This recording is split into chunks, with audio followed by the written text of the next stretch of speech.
Afrique, gloire et beauté.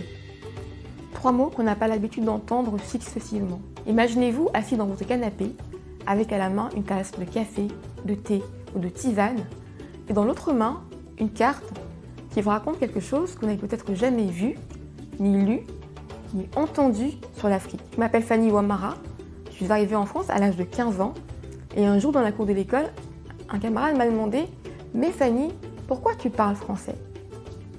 Perplexe, je me suis demandé en moi-même « Ne sait-il pas qu'au Cameroun on parle français ?» Des années plus tard, j'ai compris que j'étais plus ignorante que mon camarade, car j'ignorais pourquoi moi, je parlais français. Et le tableau est encore plus sombre à l'aube de mes 30 ans, car du haut de mon bac plus 5, j'ai appris beaucoup de choses, mais de mon histoire, je ne connaissais presque rien. Je me suis rendu compte que j'étais très loin d'être la seule.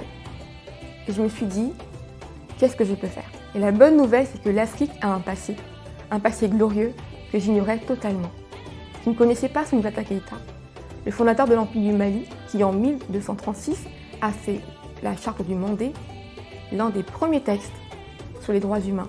Biologiste de formation, c'est en 2015 que j'ai découvert la pâtisserie et que je me suis passionnée de cet art pour le plaisir de faire plaisir, car la nourriture c'est quelque chose qui rassemble et qui transcende toutes les cultures.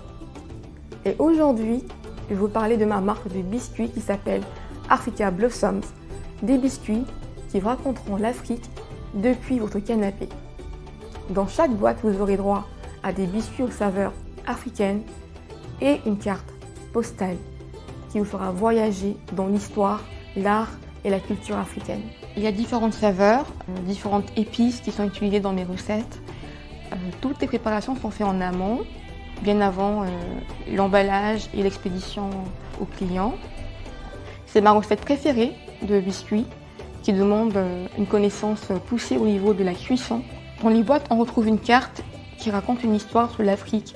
Ce n'est pas que de l'histoire, ça peut être de l'art, ça peut être de la culture. Vraiment, tout ce qu'on peut trouver sur l'Afrique qui pourra aussi inciter des personnes à vouloir voyager et aller beaucoup plus loin qu'une boîte de biscuits.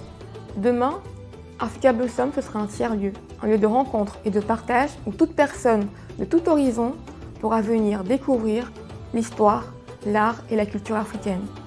Et dans 10 ans, que ce soit à Paris ou dans les grandes capitales africaines, je souhaite que chaque personne puisse avoir accès à cette histoire du berceau de l'humanité, l'Afrique, sa gloire et sa beauté.